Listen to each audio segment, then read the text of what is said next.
Salam dan bahagia, Bapak Ibu Guru Penggerak. Saya, Widiarto, calon guru penggerak Angkatan 9 Kabupaten Boyolali, berasal dari SMP Negeri 1 Simo.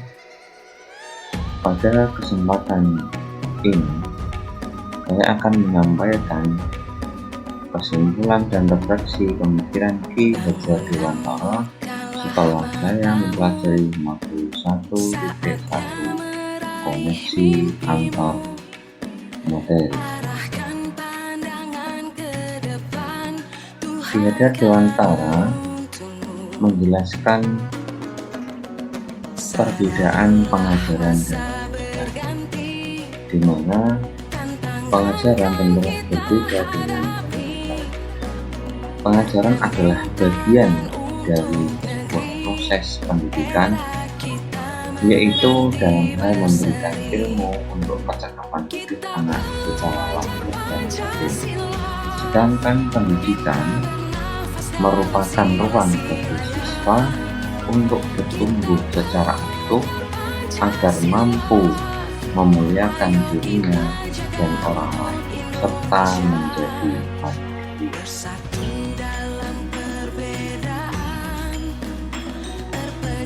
Sebelum saya mempelajari materi modul 1.1, saya memandang anak sebagai gelas kosong. Maka dari itu, saya perlu mengisinya dengan pengetahuan yang saya miliki dan menjadikan diri saya sebagai satu-satunya sumber belajar. Bila gelas itu sudah penuh dengan pengetahuan, maka itu akan dianggap sebagai sebuah keberhasilan. Dalam hal pembentukan karakter, saya sering memperlakukan anak-anak saya layaknya seperti kertas kosong. Hal-hal yang saya anggap baik itulah yang perlu saya coretkan pada anak-anak. Saya menganggap bahwa mata mereka akan terbentuk melalui pendidikan yang saya berikan. Selanjutnya yang kedua, sebelum mempelajari modul 1.1, saya memandang semua anak itu sama. Yang saya maksudkan di sini adalah semua anak harus diperlakukan sama dalam pembelajaran, yang mana saya harus menyeragamkan metode pembelajaran tanpa mempertimbangkan minat dan potensi anak. Di sisi lain, dengan menyeragamkan metode pembelajaran, maka saya tidak perlu disibukkan dengan pengelolaan pembelajaran di dalam kelas. Selanjutnya, saya beranggapan bahwasanya guru adalah menjadi penguasa kelas. Biasanya disebut dengan teacher center. Saya melaksanakan pembelajaran. Saya menganggap bahwa siswa harus mengikuti aturan saya dalam pembelajaran. Saya punya kewenangan sepenuhnya untuk mengatur kelas menurut apa yang saya anggap baik. Jika ada siswa yang melanggar aturan yang saya buat dalam pembelajaran, maka saya berhak menghukumnya. Selanjutnya, saya hanya berfokus dalam hal mengajar. Saya lebih berfokus menyelesaikan materi yang memang materi yang harus saya sampaikan pada siswa itu. Dan ketuntasan anak-anak pada PKM serta pada aspek kognitif siswa semata. Nilai atau grade adalah prioritas saya.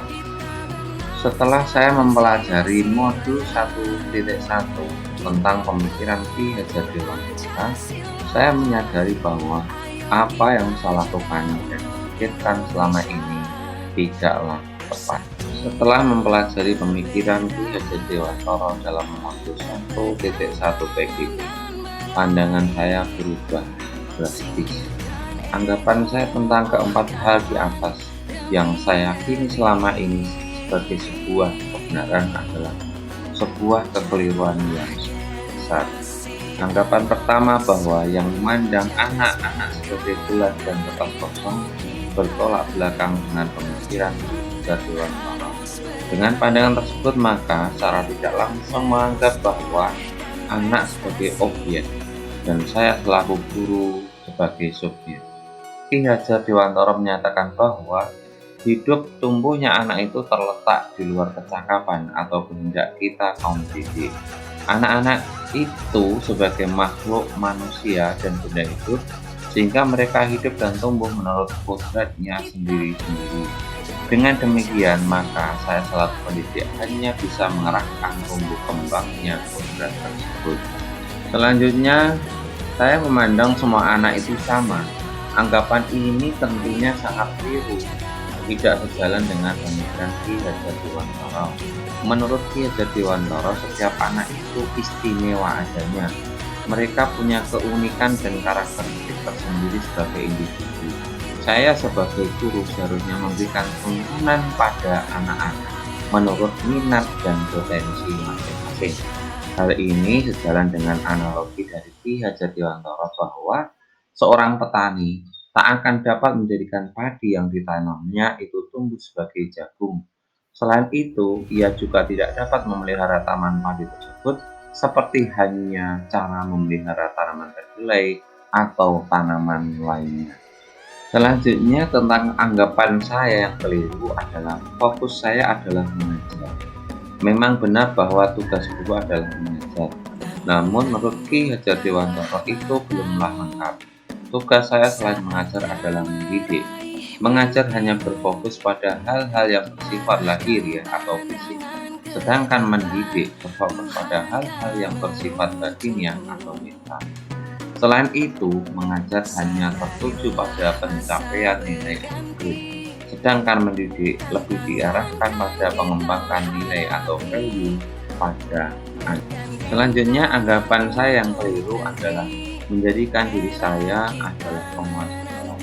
Hal itu tentu kontras dengan pandangan Ki Hajar Dewantara yang harus menghamba pada anak. Berhamba pada anak berarti menaruh rasa hormat dan siap melayani kebutuhan anak dalam pembelajaran, tentunya sebagai individu. Kebutuhan belajar siswa pastinya berbeda. Hamba yang baik akan selalu melayani kebutuhan tuannya sebagai pribadi yang unik dan menghormati keunikan itu. Setelah memahami pemikiran KHD dan menyadari kekeliruan saya, insya Allah saya akan berusaha dan bertekad untuk mulai melakukan sebuah perubahan pada pembelajaran yang saya lakukan. Saya akan memberikan ruang dan kebebasan pada anak-anak didik saya untuk menggali potensi mereka, kodratnya masing-masing. Selain itu, pembelajaran yang selama ini menjadikan saya sebagai subjek akan saya benahi menjadi pembelajaran yang berpusat pada siswa. Ya, saya tahu betul bahwa membuat perubahan tidak seperti membalikkan telapak tangan. Namun, tidak ada salahnya mulai berubah dari sekarang. Saya juga berharap sekaligus bertekad bisa menjadi seorang guru yang bisa menjiwai semangat dari Ki Hajar Dewantara, yaitu Ingatso Rokuro, Madya Bangun Karso dan Dorwuri Handayani. Sekian yang bisa kami sampaikan.